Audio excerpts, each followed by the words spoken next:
and welcome to another episode of the Viral Culture Podcast. I am your host, Dakrai Chabaya, and today I am with Thibaut. Thibaut is from France, and we met playing soccer on the weekends. He's really good, and he nutmegged me a few times. There's a reason the French won the World Cup. That's how we met. And Thibaut, how did you?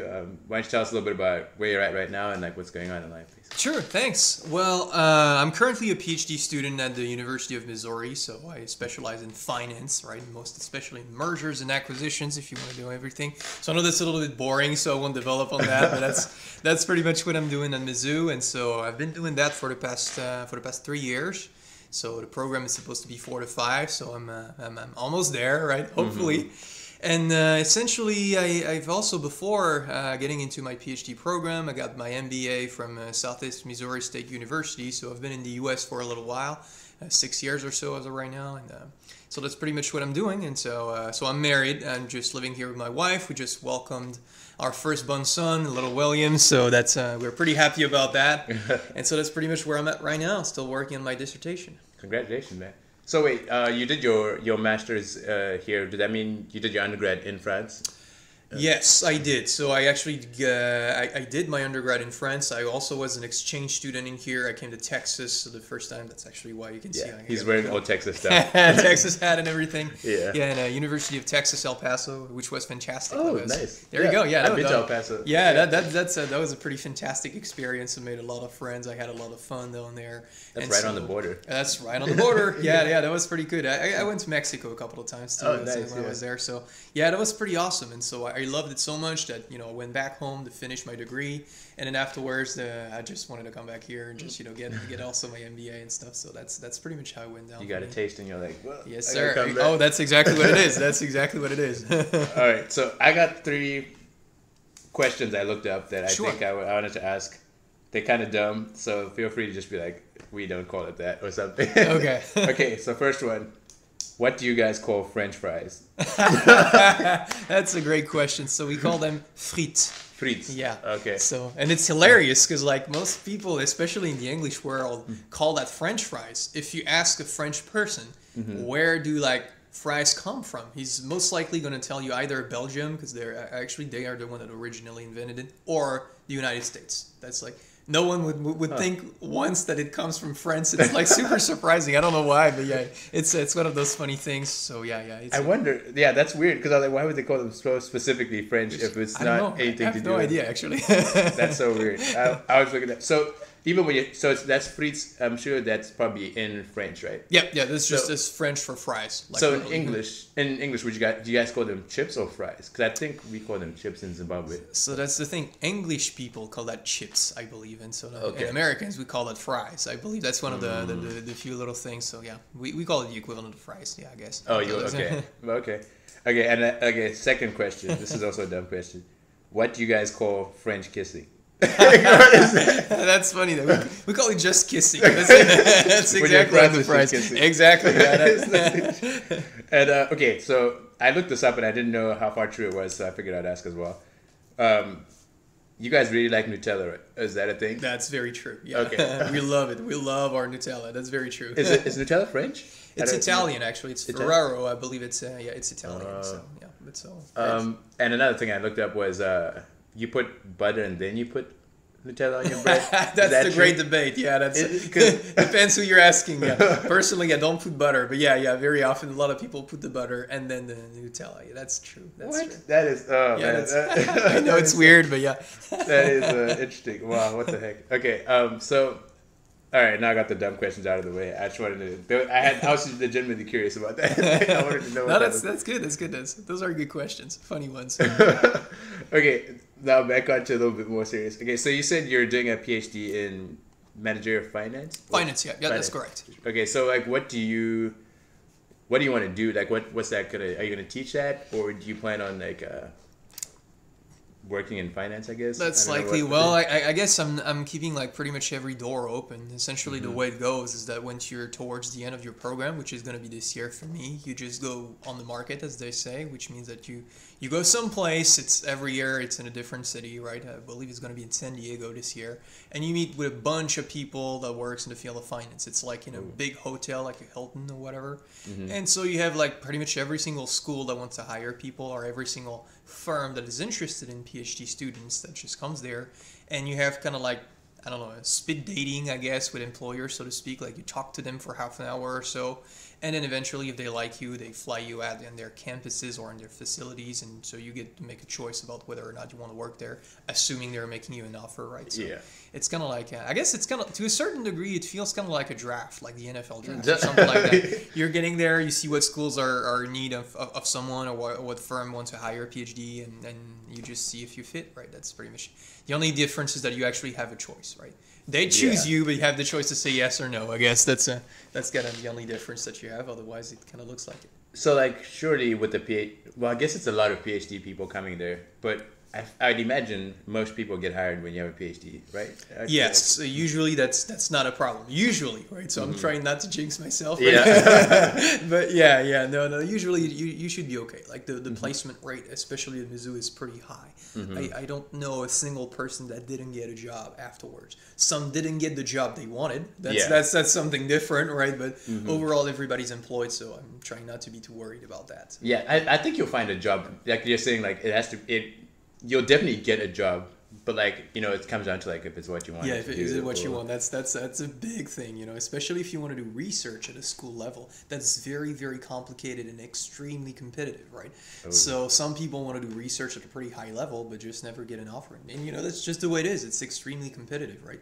If you actually do get a position at a school like, say, like Mizzou, not as a PhD student, but as a professor, it's that you're a very, very smart person with loads of potential. So that, you know, that's kind of the way it is. It's complicated. That's crazy, man. I mean, at least you basically guaranteed a job. So does that mean you're going to move out of Columbia when you're done? That is extremely likely, because usually schools never hire the PhD students they produce, because for them it's kind of like a staple mark, right? You send your guy somewhere else, and if he becomes famous, then that's good for you. You were a good advisor, a good school. That's kind of the way it works. So if out of all the places, it's actually the one I'm sure not to go to is actually Missouri, Columbia. So that's on, which is too bad, because I love Columbia actually. So I feel super great in here, but you know, that's the way it is. So yeah, well, no, it's good to like move around. I mean, of course, because you've been all over the place as well. Yeah. But on that, like, where have you traveled then? Like, since not just like in the U.S., but I mean like in general in the world, like where have you been? Okay, so that's a pretty good question. I was exactly about to ask you, is it in the U.S. or is it worldwide? So in the world I traveled to, so I actually, I'm not sure, I lost count. I've went into a bunch of places in Europe, so that's what makes the total more impressive than it seems, right? Because everything's so small in Europe. I mean, just when you're living in Paris, like 2 hours or 3 hours and then local, you know, speed train, and you're in the Netherlands, right? So for example, so it's pretty easy to travel. So in Europe, I've been to the UK, I've been to Germany, I've been to the Netherlands, I've been to Luxembourg, you know, Austria, Italy. So most neighboring country I've been to. So that's the good part. I've also been to Canada, the US, Mexico, Indonesia. Actually, is the further place that I've been, which was fantastic. Let me think. I've also been to Greece and Tunisia. Also, I've been, you know, so. Oh. Man, mostly in the vicinity, right? And it sounds most impressive than it really is, because again, like from a geographical standpoint, everything's so close, right? But yeah, that's cool. So I've got to see a little bit of the world. Yeah, because I mean, like, it's not like all geography. Indonesia is over here. Yeah, like Indonesia is Canada. it's true. Yeah, I'd love to just get the chance to go, you know, like in Australia, in Oceania, or even to explore more country in Pacific Asia or Africa. But it's, you know, it's even South America. I mean, I'd love to go everywhere, right? But first of all, you need the money, which is it's a big component, right? And then you need the time also, and that's one thing. Now, as far as the U.S. is concerned, I've traveled to actually exactly 33 states as of today. So I've seen a little bit of the U.S. 33 out of 50. That's Jeez. Which do you know? Off the top of your head, like, can you name all 33?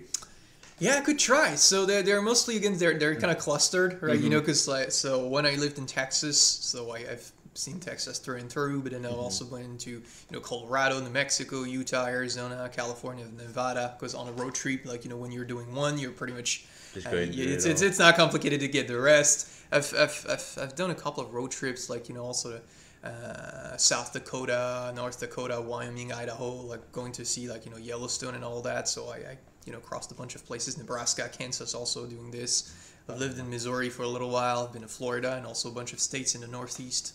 So, roughly speaking, the only places I've not been to would be the Northwest, actually. Also the North, a bunch of northern states. Like, I've never been to Minnesota or Michigan. Mm-hmm. Wow. And that's pretty much it, right? I think mostly. And I've never been to Alaska and Hawaii also, but for like more geographical constraints, right? It's actually hard to get there. So, yeah. That's awesome, dude. Like, I bet you people who live here haven't even done all that. That's it. Yeah. That's actually very often the case. Like when you're living somewhere, it's kind of like I had a bunch of friends of mine came to France and they went to visit places that I've never been to myself. And I'm like, that's funny because I've been to Italy, I've been to Germany, I've never been into that place. So that's kind of odd. I guess that very often happens. So, but I'm pretty happy about that. Yeah. When I was younger, I was actively trying to see as many things as I could. And to travel a whole lot. Now I'm a little older, so I can't do that anymore. It's tougher when you have a wife and a kid, but yeah. I was gonna say you have a wife. It's not just you traveling anymore. It's like you would travel with everyone else and the schedule. All the more expensive, right? It's not just like one hotel room. You probably need like a 2-bed or something. I don't know. Pretty much. And now you got a kid too, but that's it. Congrats again on that. Yeah, thank you. I appreciate that. So we were pretty happy about it. So that's awesome. William, right? Yeah, little William. Yeah. William, shout out to William. Sleep deprived as of right now, but I guess that's normal, right? Everybody is. So. Yeah, man. Did you learn how to like change the diapers? And yeah, I sucked at that. I mean, I'm like really not the kind of guy. I never really took care of like young children when I was a kid simply because I was the youngest in my family. So I never really got the chance to actually take care of a little kid. So I'm actually mostly learning as of right now, but that's cool. I like it. It's pretty awesome. That's one of the things I always think about, like, man, you don't realize the responsibility, all the stuff that comes with that too. But, yeah. That's pretty impressive. When the little guy is there, you realize there's a billion things you've never thought about before, and now you have to be conscious of that and aware of that. This could be harmful to him. Be careful to that. And you're like, oh, good Lord, like my life is changing all of a sudden. No, that's good. That's amazing, man. Like I would have. Well, hopefully one day I'll get the chance to be like a dad or something like that. So you said you were the youngest in your family, right? Mm-hmm. So talk a little bit about that. Like, how many people are in your family? Like, how were you? Like, how were you raised? Like, what's that? Sure. Well, as far as the basic family is concerned, I only have one sister, so that's not going to be very long. So she's a little bit older than I am. We're 4 years apart, so that's she's a bit older, and that's not too much. Right? When we were kids, we're like hilarious little kids. One day we're super friends. The next day we were beating the crap out of each other. Sibling stuff. So that's normal. That's cool. It's normal. That's pretty much the way it is. Yeah. Now the extended family, if you include all the cousins and all of that, I have quite a few actually.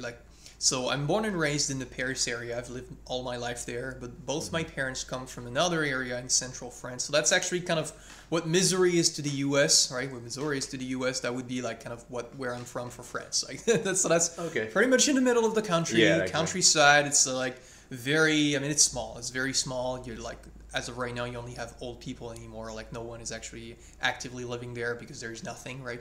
But it's still pretty nice. I mean, I like to get there. Like whenever I'm on holidays, you see like the extended family and all of that. But it's a different world, to so to speak, than what a life around Paris would be. So it's an interesting thing. So I have a bunch of cousins down there, and that's pretty much about it, right? But we don't really, unfortunately, see each other very much because distance. Primarily. Is she still in Paris right now? Yeah, all the rest of my family are still in Paris. My in-laws, however, so my wife is she's from Ukraine, so it's also an additional layer. But her sister lives in France, so that's that's a little bit messy. And they're also from that area, actually. Just somewhat randomly, she lives pretty close to where the rest of my family lives. That's pretty random, but that's kind of what it is. So that's cool. So, whenever we go back home, we just kind of in between the two places, just to say hi to everyone. So that's. and those are fairly close, right? Ukraine and France. Or is that, I don't Not know. really. No. No? Ukraine is pretty far apart. That's like right next to Russia. So if you were to grab a plane, you would. I mean, it's not too far, like 3-4 hours away in a plane. But the main thing is that Ukraine is probably not as developed as. I mean, no offense or whatever to what the West Europe would be. Mm-hmm. So you would need to go to the capital and then take a bus or take a train to where she lives. So that's a little bit harder to get there. So that's one of the things. So did you guys meet while you were in France then? Because she has family there, and Yep. then you both came That's here? correct. Exactly. We did meet in France and then we moved there. So that's. That's awesome, man. That's a lot of commitment. Was she doing school here as well? Yeah. Oh, She went to school here as well. So she got the same MBA I got from Southeast Missouri State University. Mm-hmm. Then we moved there because I got accepted into the PhD program here at Mizzou. So that's pretty much. It wasn't a big move, I guess. Then that's still No, that's still within the vicinity. So that's good. So that's good. For some reason I was assuming your wife was from here, but yeah. No, good. she isn't. Yeah, no. That's. Yeah, that makes it a little bit complicated, because like paperwork-wise, I mean, every single foreign student is going to relate to what I'm saying, but paperwork-wise, it's a hassle. You always have like a truck ton of stuff to fill out, and when you don't have the same citizenship, even on your tax declaration, sometimes you have not to file them like together jointly. You have to file them separately, and you have a bunch of little things like this that you need to think about. That's that's just an additional like administrative hassle, but it's not a big deal, but it's something. That's a hassle. Yeah. So wait, did you guys get married here, or did you get married in France? Back there in France, right before we left, actually. So. That's cool, man. That's cool. That's awesome. Like you get married and you're move. Oh, okay. So that would probably make moving easier as well, because it would just be you would both be under the same name at that point. So that's the whole thing. So technically, we're married and under the same name and everything like that, according to the French law. Now. She moved to France, but she wasn't yet a French citizen, so she was still using all of her paperwork from Ukraine. So now when we moved in here, since she has to prove who she is, right, she still uses her maiden name and all of her paperwork back from Ukraine. So we're married, but we're still using two different names. So that's part of what I was saying is it's kind of like super messy. I mean, but there's not much you can do about it, unfortunately. But yeah. So what if, I don't know if this is a possibility, like is it possible to, you were married in France, to get like a second married again, to be like officially like married in the US kind of thing, to make the paperwork, or that change the paperwork? That's a good question. I do not know. Actually, what we're going for is for her to get the French citizenship, because you get it after a little while when you're married to someone that you've lived in the country. So we still need to wait like 6 months or something like that. And so it was like afterwards, it's going to be good. We're all going to be under the same name and no problem paperwork wise. But that's a good question, actually. I don't know if that's possible. I don't think so, because I believe that when you're I have a bunch of foreign friends that got married in here, and I believe that you have to provide them with the proof. You have to provide the U.S. system with the proof that you're not married somewhere else. I believe. Don't quote me on this. I might be wrong, but I believe that I get a couple of friends that told me that. So I would assume, as a consequence, that it's not possible for you to get married, both places. That kind of makes sense, though, because then...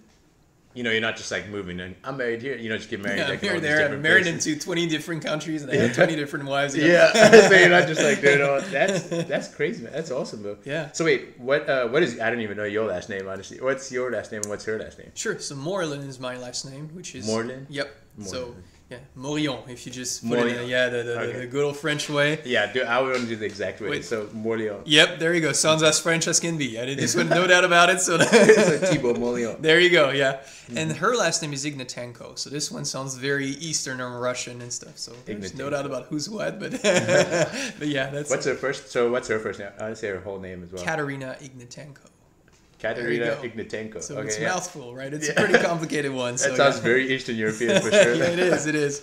All my knowledge of Eastern Europe comes from like soccer players like the Shevchenko. Yeah, that's and the World Cup just having all those like those Enkos and like that type of like at the end is like always to be an Eastern European thing. That's fun you're saying that, because when we met, that's actually the first thing I started to talk about, Shevchenko. It's like the dude is an ambassador. Like whenever you bring up Ukraine, that's like literally what most people would think about. He was so good though. He was so fantastic. Yeah.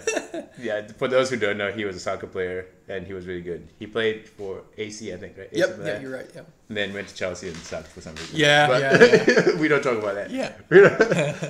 So your parents, I don't know if you didn't talk about your parents. So you guys, I assume they're, okay, just talk a little bit about that. Tell me. Sure. What's that? My parents are like, good old French people, like, more kind of old-fashioned to a certain degree, but I would say like a positive kind of old-fashioned. They're like, like their traditions, especially my dad and all of that. Mm-hmm. And so, I was raised, I guess, like in a very like classic way, so to speak, classic French way. French parents tend to be like, kind of nice to their children. Although my dad was like, he was all about discipline and stuff. Like I could not do stupid things. I would get slapped, but but other than this, they were like, I guess, what you would expect for, I guess to a certain degree, fairly kind of similar to, the way kids would be raised here in the U.S., I think, to a certain degree. Except maybe more inclined on making sure the discipline is respected. I would say maybe something like that. My dad would not have stuff fly that sometimes you would see flying here. So just more maybe a bit more old fashioned. Let's say. Like respect, like the discipline / respect kind of like. There's a good line there. Oh yeah, like, yeah. There is a line you can't cross. Like being disrespectful to people was not an option to me. Yeah, me neither. Like, yeah. I agree with you there. That's so. When you say like traditional French ways, like what what does that mean? I don't fully understand. Like I don't fully know because I'm not French, of course. But like, Sure. What would you mean what would be something you would say is a traditional way of being brought up as a French person? Like, well, that's actually a good question. I would tell you drinking wine and eating baguettes, but no, I'm joking. I was like, wow, that's cool. No, although that's actually kind of true. Like something that is oddly specific about France is that the French wine is supposed to be pretty famous, and we're pretty proud of that. So that's it's very common for like say dads. That's what my dad did. Like when you're I don't know, I think it was probably 14 the first time he had me like drink some wine. So it didn't get me drunk, right? Don't get me wrong. Just like handed me like a cup of wine and just had me sip my lips into this, but it's kind of like more like a cultural stuff, like so to speak, right? And so it's not rare to have like a kid's 14 or 15 when it's Christmas or so. You just hand them out like a glass of wine and have them drink just a little bit, just so that they see how it is. So that's I guess kind of one of those weird French traditions. I don't know, not everybody does that, but my dad, was pretty keen on that kind of stuff. So when you do you still drink wine? Oh yeah, Do you? So when you drink wine here, is it like not nearly as good as it was back home or something? So I have to confess, very often when I drink wine here, I actually go, and go buy some French wine. You're like, I'm not drinking this wine here. Well, actually, I think I've tried a bunch of like wines for California. They're actually pretty decent. I mean, that's pretty good. Also, wine from Chile that I actually like. And that's coming from someone I'm mainly prefer French and Italian wine. I'm sorry you called me a homer, but it's kind of true. Like that's my preference. I think like our wine is honestly, I think that's one of the things we do the best. I think our wine's fantastic. That's my opinion. I like it. I like it a whole lot, and so I tend to maybe I shouldn't say that. It's gonna make me sound like someone that's super not open-minded. But as far as wine is concerned, I do like ours. Yeah, no. So what do you mean when you say like French wine? I'm not really a wine connoisseur. Like I don't really know. Sure, no problem. I drink the cheap barefoot. I just get barefoot wine. You get good old barefoot wine here. No, yeah. So back there you have people that have entire like fields in which they grow like the grapes in a very specific way, so you have to have the specific seeds in the specific way to grow it. I mean, it's kind of complicated. I'm not even sure myself how it's done, right? It's just like it's a very cultural stuff down there. Like these people are very, very protected, and you have kind of it's an odd thing, but you have a couple of I don't know, Cabernet or stuff like that. I don't know if you've ever heard that name. That's a specific kind of wine, right? It's a brand. Yeah, it's kind of more a type, and it's a type, but it's being used as a brand. That's precisely where I'm going. And in order for you to be allowed to use that as a brand, right, you need to make sure that you're actually using the right grapes and growing it the right way. I mean, that's some fancy French stuff, like, even I'm not sure really how it works, but, there's that aspect to it, and so we're, like, pretty keen on preserving, the know-how and all of that, so that's good, that's though. interesting, yeah. Because then every time you refer to it, it's kind of like that quality. So it's not like, you don't want to, like, someone making a cheap version of it, and then someone's like, "Oh, I've had this before, and it was bad." That's exactly it. Yeah, that's exactly the reason why they don't want other people to do this. They still want to just keep and maintain their their know-how and then their prestige exactly. So that's kind of an interesting thing. So that's good, man. And the price of the wine is also something that's pretty interesting because all of a sudden you go to France and it's like a third of what you would pay for it in here. It's much cheaper down there. So that's. Oh, really? But I guess since we produce so much of it, that I guess. Just like you get wine, dude. You get wine. That's one thing. So that's one of the things for which I'm a good old traditional French person. For a couple of others, I'm a very bad French person. I hate cheese and I hate coffee and I hate the smoke. Right. So that makes me a very, very, very poor French wine. Hey, you play soccer though. And there you go. So this one has it on the other side. So soccer and wine, bread, and then. Yeah. You like bread though? I love bread. That's like the single item I miss the most from back home, like the good old French baguette, the real one, because I don't know, because in here we do have baguettes also, like you could just get some at Walmart and stuff, but I'm not sure really what how they actually bake it. It tastes different, just the way it is. It tastes a little bit different when you get and this is one of the things I miss the most. I don't know. The bakeries. I understand what you mean with things tasting a little bit different. Like I don't know how to explain it, but it just I don't know what they put in it or how it's made. I don't know. I would have to see the ingredients. And be like, oh, okay, that's different there. I have some friends of mine that told me that it's maybe the flour that's a little bit different. So I'm not sure. Huh. I have no idea personally, but yeah, it's a little bit different. I mean, you know what I'm talking about. Yeah. And so when you say baguettes, just for people who don't know, those are the longer ones, right? Yeah, the longer ones, longer type of breads. That's very traditional French. You'll see a lot of people if you walk on the streets. We have those bakeries. That's very, very, very common. Every single little town is gonna have one or more bakeries, right? I come from a smaller town in the suburbs of Terry's. There's 6,000 people, so it's very small. There's 4 bakeries, and people go there in the morning so they can get some bread or some croissants, some stuff like that, some bakeries. That's very the Frenchiest thing that you can find, but that's pretty awesome. I love that. So. I think bakeries in general, I feel are popular in Europe, European culture, and I love bakeries as well. I love all the. Do you guys do meat pies? You know what I'm talking about? I do know what they don't do that here as much, but I feel we used to always get small little pies with meat in it and stuff like that. I used to destroy those. That's good though. They're pretty awesome. Oh yeah, no, anything that's related, closely to a bakery, whether it is sugary or whether it is putting some meat into whatever, that's extremely common, for us to get there. You go get your baguette and you also go get something for the kid, some form of pastry or whatever. Yeah. And so those are the things that I miss the most actually as far as food is concerned. Yeah. Because I was trying to think are there any bakeries in Colombia? I don't think I've seen a specific. Well, maybe just a cookie place. It's maybe this cookie places. Then this is which are pretty good also, by the way. I love my cookie places in here, but it's. But it's very specific to specific this is cookies. This is cakes or something. It's not just a bakery where you can get all of that. Absolutely. And you walk in oh look, I can get a baguette, but I can also get a cookie. I can get this. You know what I mean? You got that right. Yeah. So I was gonna ask this because me for just going back to wines a little bit. I think I'm not very good, but I think I usually drink a Pinot Noir. Okay. Oh, and that's good. There you go. I think that's a sweet one, right? Yep, it is. Yeah, I like that. That could taste good. So there you go. What do you usually drink? What are the other types? I don't even know. So you would have Bordeaux, Bourgogne. Those are usually areas of France where they're being grown, right? So those would be Côte d'Or. That's also the southeast side. So those would probably be the three the most famous. Those are red wines, by the way, which is what I like the most. Oh, okay. Also Italian wines, the Chianti. I don't know if that rings a bell. That's also fantastic. I love that. That's northern Italian wine.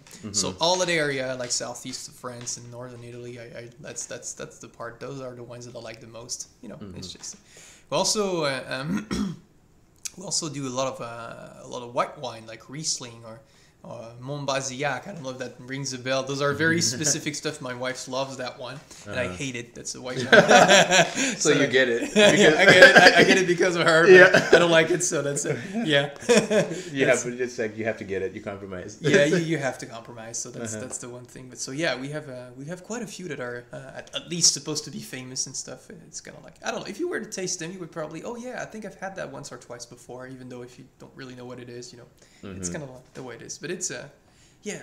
The whole wine thing in French people is it's a love story. So So do you go? There's Les Bourgeois like.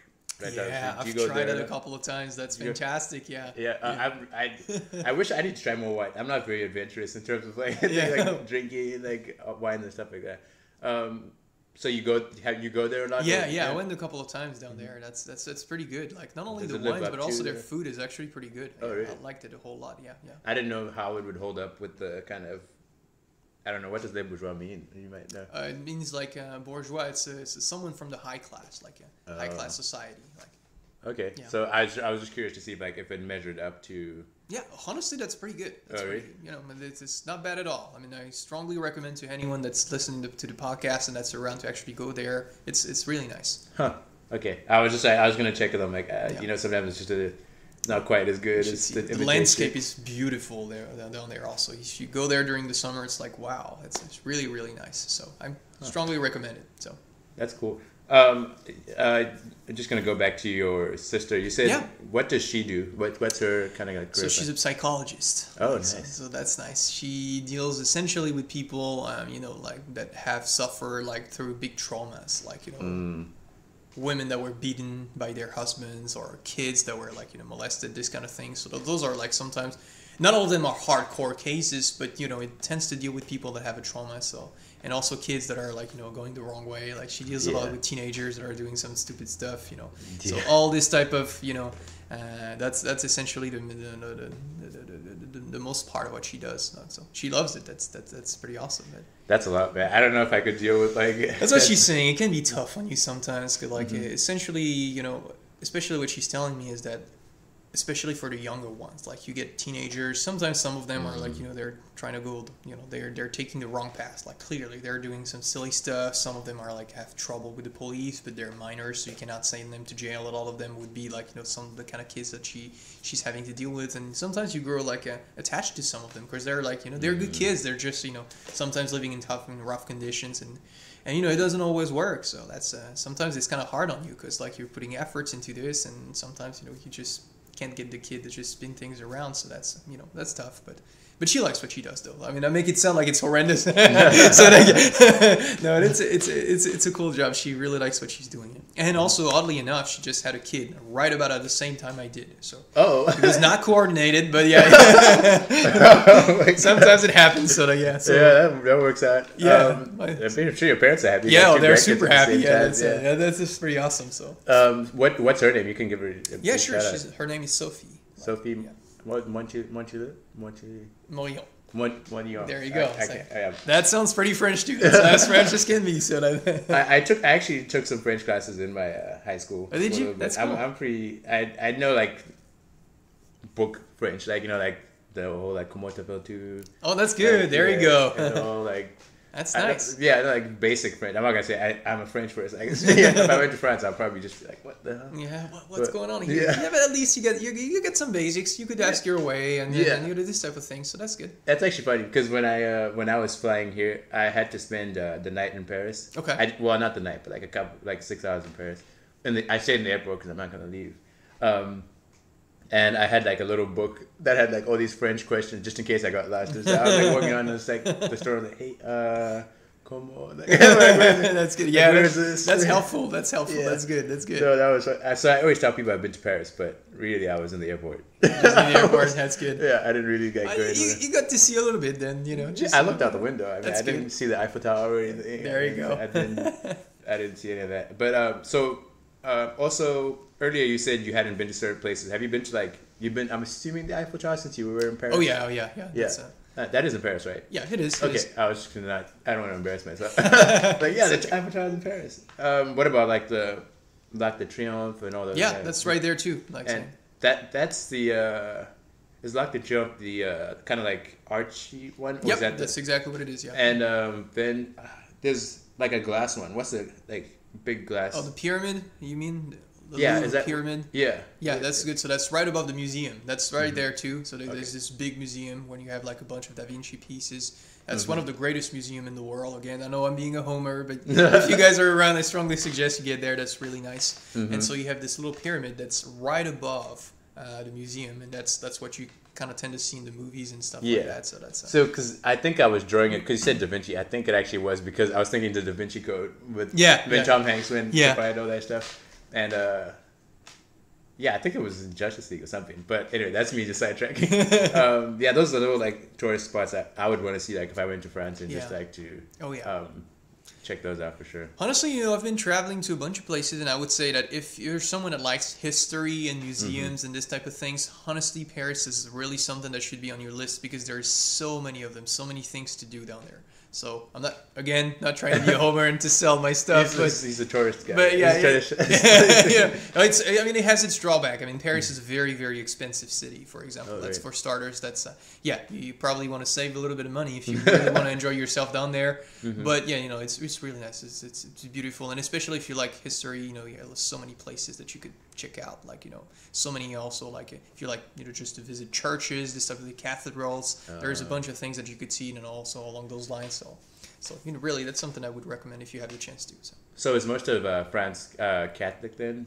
Yes. So that's that's an interesting question because over the years, you know, and when I mean over the years, I mean literally over the centuries, I guess I should say. You know, we've had like a truck ton of war. I mean, that's like Europe's, you know, history, like slaughtering each other based on religion. If pretty much that's kind of the idea, right? But yes, most people are Christians, and among these, most of them, I would say probably 90% are Catholics. So the remaining being a few Protestants, although, like, you know, because of the wars, there is not a whole lot of them left anymore, and maybe a few Orthodox, but not much. So yeah, the majority of them would be Catholics, I guess.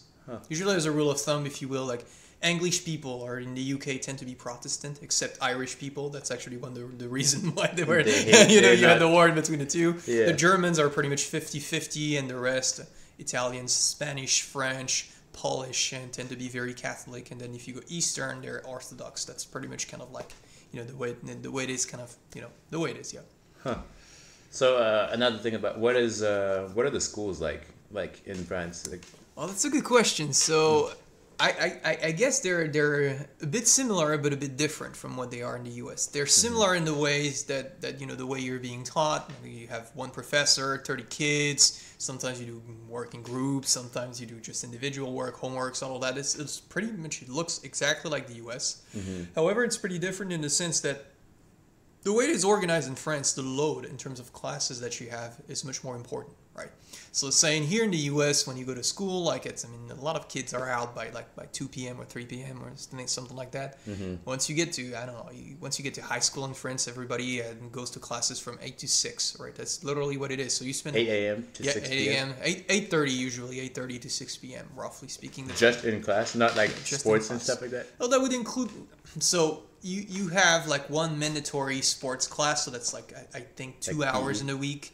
But that does not include, you know, sports that you would do, you know, outside. Like, for example, I used to play soccer. That was in addition to that. So that's so you spend a whole lot of time in the classroom, right? So that's one of the main difference that you would have. And then as far as the primary education is, I think it's a fairly high quality, although it's pretty much going down. I would say that.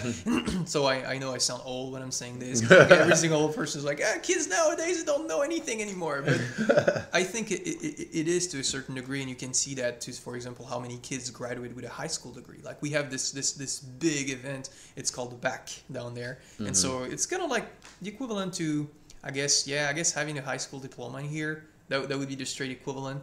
Kind of like taking the SAT, if you will. Except that back there nowadays, like 95% of the kids get it. You know, when I was a kid, like, I don't know, 75 would get it. When my parents were young, 50% would get it, you know. So increasingly more and more kids are getting it, and you can tell, because sometimes, I mean, you talk to some kids, you're like, okay, I don't even know how you graduated from high school, but apparently you did. So so you're saying it's easier to get in now just because... Those are like, you know, about like policies. At some point you had like the government didn't want any kid not to graduate high school, so they did everything that they could. So every class of age would graduate from that. But so what it ended up created is like kind of an inflation. Now everybody's going to college, and so this is a problem that French people have, especially for free colleges. Because like I started, like, and that was again like, I don't know, I was 18, like 11 years ago. So that was a little while ago. I started, I was like a business major. There were like 200 kids in the room, literally. And then by the time I graduated 3 years later, we're like maybe 40. Oh, wow. That's kind of like, and that's just for, the bachelor. So that's kind of what it creates to a certain degree. So you have a lot of debates down there about whether or not we should change that. So, I would say that the primary education is pretty good still. The secondary education it's good, but I don't think it's up to U.S. standards. Like, by moving in here, I see, the way it is here, University of Missouri, it's like, wow. It's kind of different because here, like, say you go to Mizzou or any other college in here, the average student would take, I don't know, like 12 credit hours, which means like 4 classes. Roughly speaking, that tends to be like kind of a standard load.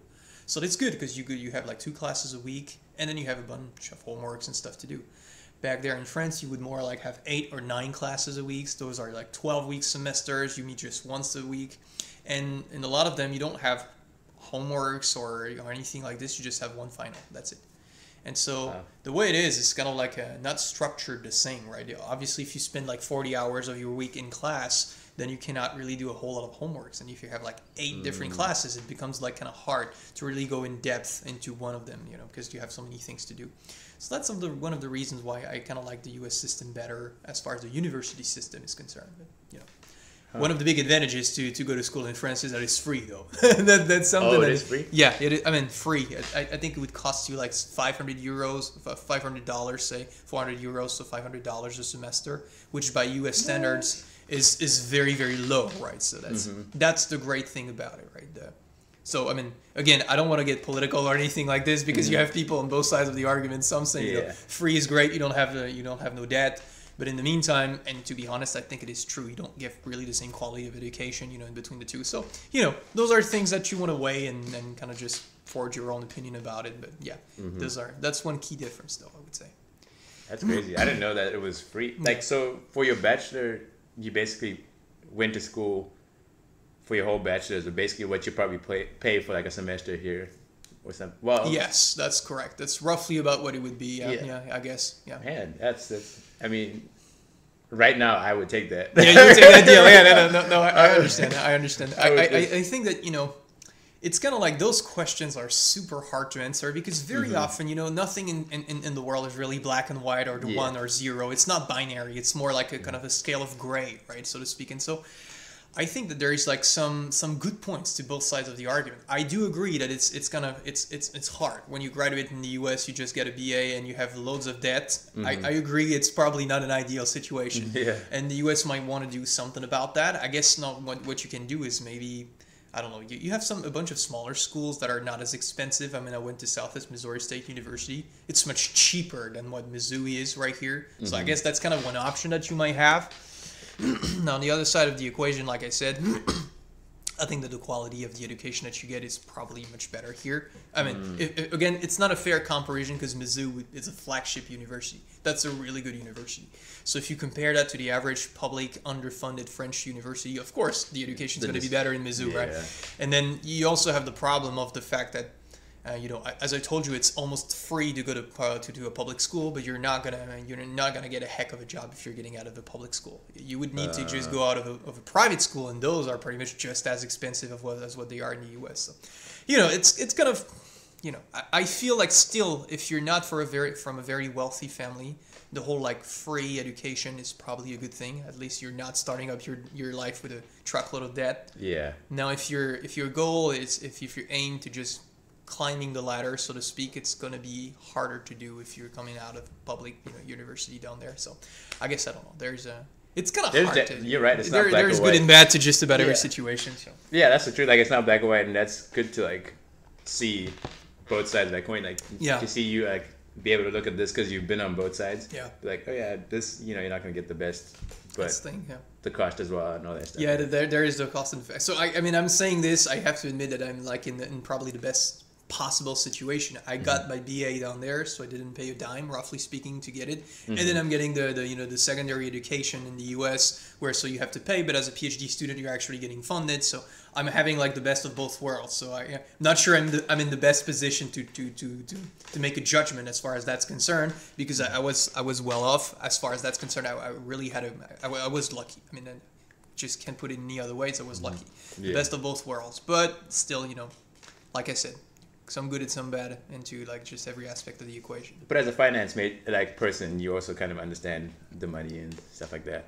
I do. I do. That's why if I were to give you a piece of advice, I think that it's not necessarily bad even to be in debt if you actually can get a nice job afterwards, right? So if you're, I don't know, if you're an engineer, if you're having your degree in finance, for example, or accounting, or a bunch of majors like that honestly, I mean, you're probably going to be just well off afterwards. Even though you graduate, you have like what, 50 grand in debt. Well, if you found a job that's paying you 70 grand a year, you know, you're going to do fine. I mean, that's for starters, you know. Yeah. And it's not necessarily rare for students, I don't know, say in accounting, to get like a pretty decent paycheck once they graduate, you know. So, you know, a lot of things to factor in here. I think a lot of it is dependent on your major, right? You know. Yeah, and everyone's different. You know, nowadays it's like who you know. Yeah. Oh, yeah. That matters a whole lot. Yeah, most definitely. You know, you can be 100% qualified for a position, and then like someone walks in who they happen to know their brother's sister's cousin.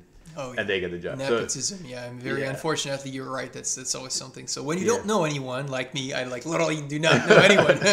You just have to try to put like everything like on your side, and it's sometimes it's very hard. It's very hard, and I agree with you that it sometimes it feels very unfair. And so regarding what you said, like about like knowing someone, you'd find out that, for example, I'm talking about my experience in France as far as that is concerned. Even though you have like the free schools and stuff like that, oh boy, believe me, who you know matters a whole lot down there too. Like even though the stuff is supposed to be free, it's about the same thing. Oh, really? Getting out of the public university, if Johnny down there just knows like the cousin of whatever into some big corporation, he's gonna get there before you do. That's just you know. So I think that stuff, nepotism, is true pretty much everywhere. Unfortunately, it's just the way of the world. It's just the way the world works. I mean, just you can't get around it. So and that comes from someone that literally doesn't know anyone. So, you know, so that's kind of what it is. So yeah, no. Okay, so and one of the topics we talked about before we started recording, I wanted to get your thoughts on it while we were actually recording. Was the whole like in France, the whole immigration thing right now. Sure. Without being political. Yeah. Sorry, the UPS guy just. UPS guy just.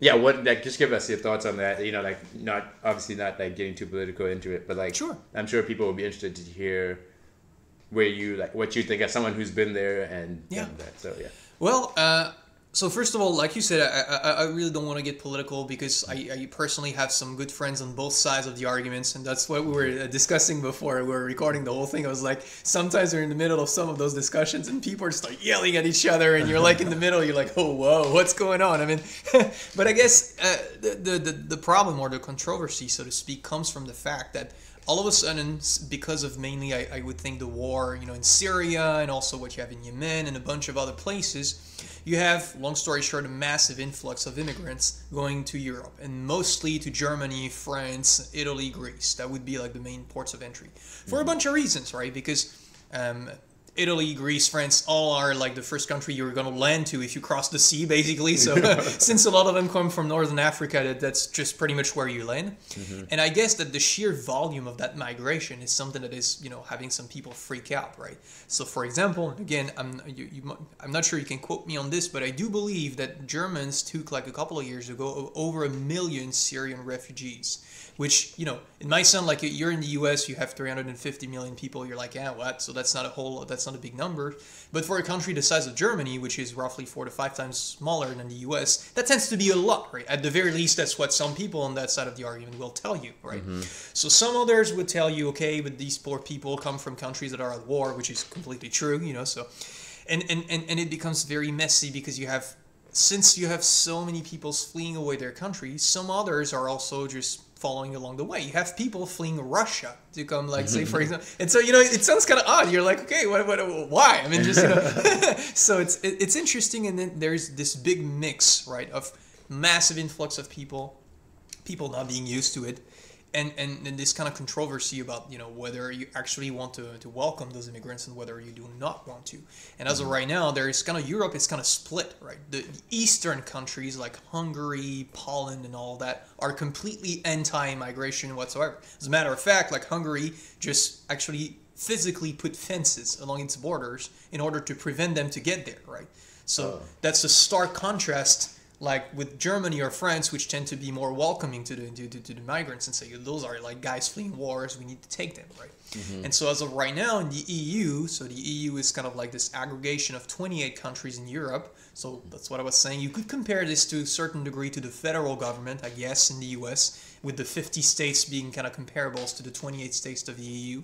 Although that's not an exact comparison. Just want to make that clear for the auditors, because it's not a federal entity, right? So it's supposed to have some power, but in reality it doesn't really have any. Like we're supposed to have a unique policy towards this, but look at Hungary, they don't care. They just fence the border, and so what's happening? Nothing. It's just so that's. So that, again, no judgment towards Hungary. That's just what they chose to do. They actually recently elected a guy, so Viktor Orban. So it's like a kind of a strong man, like a local strong man. He got elected with like, I don't know, like over 50% right from the first round of the election. So that's massive. So apparently they chose that. So that's, as far as I'm concerned, that's a democracy. They pick what they pick. I mean, I cannot do it for them, right? And so, and you have to respect what they do. So that's what it is. But the point I'm trying to convey is that there is such a disparity in between like people's opinion within the EU that it's starting to become problematic, because at first it was only the eastern countries, but then it reached Austria, kind of the Netherlands. Now Italy just turned, like it's when they just elected like kind of what would be considered a far right government. So even like it's spreading all the way up to Italy. And as of right now, I would say that numerically, if you were to count the states that are against having all of this immigration, they would probably have actually more than those that are in favor. So now the thing is that those that are in favor tend to weigh more. Like Germany and France, of course, tend to have a little bit more weight than Poland or Romania. No offense against them, it's just like basic, like you have more people living in there, so that's just essentially the way it works. So what it is creating is a big conflict within the EU about what we're doing, and so beyond even just the topic of immigration, it's problematic because a lot of people are saying even, but why do we even need the EU? So as of right now, it's even like, the nature of the EU and its future that's kind of at stake, right? Some people want to outright get out of it. So long story short, it's kind of really messy. And so, you have really, two sides to the equation. The one that is saying we really need to make an effort, step up, even if it's tough and it costs money. And the other side saying we already have poor people, we cannot afford it. So that's essentially roughly kind of the two sides of the argument. So as you might imagine, it's very controversial, and you have a lot of people fighting over that. So, it's I guess it's kind of similar to here right now, honestly, with the same. Yeah, to a certain degree, it's very comparable with like the wall and the southern border and all of that. That's honestly, that does compare to it. That's a pretty good comparison. It's just that I guess to a certain degree, my read on this is that in the U.S. it's more of an aggregation of things. Like the problem with the southern border is not new, right? It's been like you've had like illegal immigrations over the past 30 years or so. Don't quote me on that, but that's probably roughly about what it is. And then apparently all of a sudden, I don't know, people decided that it's that this is a problem that needs to be addressed, I guess. Whereas in the EU, the whole like massive wave is more and more recent. It's just like it started a couple of years ago. So I guess I don't really know what to tell you besides that. It's just that, but you're right. It compares really favorably, and you see what Trump to a certain degree represents here, which is like a strong right wing to a certain degree. It's kind of a model that you see pop like in Europe somewhere. Like Italy, like I said, just had like a prime minister that is. It would be the equivalent, I guess, to a certain degree to like a strong right wing man, kind of like what Trump is. So see, it's if you add that to Brexit and this type of things, it's gaining steam. So it seems so. Huh. Yeah, so I guess immigration is like a worldwide problem right now. Yeah. So everywhere you go, it's kind of like no one can really figure out what the right what solution to do. is. No one can agree on anything because it's going to be impossible to agree on. I feel like just because there's so many arguments on both sides that you can make. It's very and so I mean, if I can give you a piece of my opinion on that, so unrelated necessarily to the topic of immigration itself, but more on what it's doing to the countries. What I can see here in the U.S. and it's the same thing in the EU. It's driving people apart so much. It's crazy. I mean, I've never seen like, here in the U.S. that's obvious. Like since the election, I mean, you can see like people being like driven far apart from each other. Yeah. And one side is calling the other crazy, the other one's calling the other racist, and you're like, okay, so what do we do with that? And it's starting to be about the same, like down there in the EU. Like you have really two sides, and so what my read on this is that I think it's pretty sad to see that we're not like united anymore. I mean, it's up to a point where I'm actually wondering where is it gonna end? I mean, just because Is there a you know, way to it's come kind of back? scary. I mean, it's not even the end to the phenomenon, because we're always saying, you know, we're not united anymore. But what if it's just the beginning? Yeah, What if that's it's just the wedge is just continues to keep on growing? I think it's something we ought to think about, you know. And unfortunately, as of right now, I think everybody's so emotional that no one's really paying attention to this. We're Yeah. kind of preoccupied to criticize the other sides, no matter where we stand. So, I mean, I personally stand more in the middle, so I kind of try to avoid like, you know, getting too political on that. Yeah. But yeah, it's you know, it is what it is. I guess That is a scary thought, though. Like, It is a what scary if this thought. is just like the beginning, and like we don't know how? This is literally never going to end, just because of how polarized the opinions are. Yeah, Like oh, yeah. no one's gonna. It's very difficult to find a way to meet in the middle. way to meet with in the middle. Everyone's being so like on far on so each far other's on their side. own end. And if you think about it, I mean, if you take a look at U.S. history, like the first Civil War was pretty much started over a strong disagreement over several stuff, you know, just including slavery, manufacturing stuff. But it to a certain degree, started over a big disagreement between the North and the South. And you could argue to a certain degree that the current situation, so I would not compare it to the Civil War. You know, you don't want to get like over emotional and compare stuff that are, you know, don't need to be compared. But I would say that, you know, this is why I would think that it would probably be a good thing if we could find a way to just meet each other halfway in the middle in order to try to avoid the wedge to grow and grow and grow and grow to the point where, you know, people just don't want to live with each other anymore. I mean, recently I've seen that like California was like submitting a proposal to like just break out of the U.S. So I don't, as of right now, I was looking at this, I smile because I don't really think it has standed any chance to actually be something. But what if it keeps on going? What if Texas does the same thing? What if Florida is having the same idea? I mean, you know, just at some point, you never really know how far that stuff is going to go. Right? So, I don't want to just be over emotional and play that out. I don't think we're ever going to be in a situation where this is going to happen. Yet what I'm saying, it's probably worth thinking about it and monitoring the situation. Yeah, for sure. Especially Texas is huge. Like they're big enough to literally be their own country. Oh, yeah. And all the money there, oil, All the they money, just all the well, oil money and stuff, yeah. But we could- and, we and could that's try the to whole get- thing, because if you think about it, you know, whenever I think about politics, what I try to do and what I think, to a lot of extent, our leaders should do as well, is to always like think one step ahead, like in the sense that, okay, it might seem unrealistic as of right now, but to be fair, I mean, if you were to go back 20 years ago, like a lot of the things that we're doing now would seem completely far-fetched or unrealistic to someone that was living 20 years ago. So what I'm always thinking, okay, what if it's the case? And then what if it leads to this, like if you were to have, like, say, like you said, Texas breaking out of the Union. Okay, so that would be a huge problem.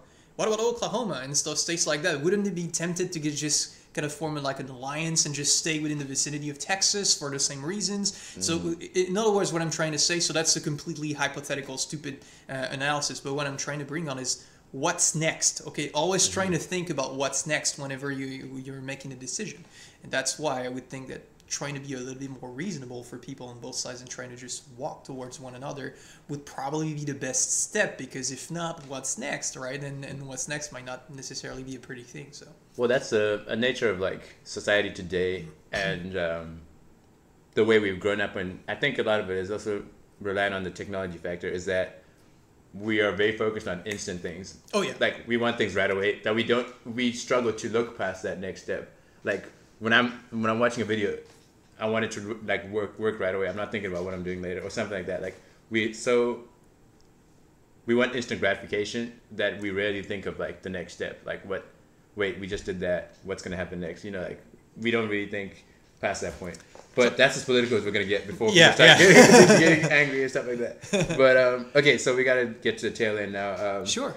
Is there anyone you want to like give a shout out to like before we shut off here, and you know, who've helped you get to this point, or people important in your life and stuff like that? Obviously, probably like William and stuff like that. If he ever listens to this, but yeah. Sure. There's actually a bunch I would like to thank. So first of all, of course, you know, the family and close friends. But so I won't elaborate too much on that, because pretty much I guess that's what everybody You would can say, right? elaborate, man. If you want to shout out specific people. Well, yeah, my mom and dad have always been like, you know, very, very supportive to me, and so I really appreciate that. It was extremely helpful, right? And not to have someone trying to kill your projects, so, you know, before it even begins. So that's something. And then once I got there, like a lot of people were extremely helpful to me. So I want to say hi to my friends Ken Highschmidt and Bill Weber. So those are, and James. Also, they would all they would all recognize themselves that we're professor at SEMO, and so they were extremely nice to me. Gary Johnson also. If I don't know if they're happen to be listening to the podcast, those are people that I really would like to thank because they were fantastic to me. They were extremely helpful. They were very heartwarming people. I just never really asked any questions about what I was doing, where I was from, and just offered help right away. And so I really appreciate that. And those are people that I really wish to thank. Other than this, of course, my wife, my beautiful and formidable wife, she's very, very supportive of whatever I do. So that's also very important. So all of you guys out there, that's also a piece of advice to you. Always be aware of what your significant other is doing for you. Because you think you very often when you're used to it in a relationship, you kind of take things for granted, right? And so it's always good to just take a step back and realize that, your wife, in my case, is extremely supportive and that without her, things would be much more complicated. So, and now I got a little boy too, so that's the added benefit. So there you go. You guys got some love advice from a Frenchman, which means it's legit. Exactly. There you go. That's how you know it's for real. No, but that's really legitimately, that's good advice. Shout out to all those people. I mean, you can probably share the podcast with them or... Yeah, most definitely. Yeah, comment to them or something like that. But that's the end of our podcast. Thanks for being on the show, man. And you guys, I look forward to... Let me know what you guys think. And I need some feedback, what you guys would like to see. If any questions you want to ask Thibaut, I see him almost most weekends when we play soccer. So let me know. And you guys enjoy the next episode.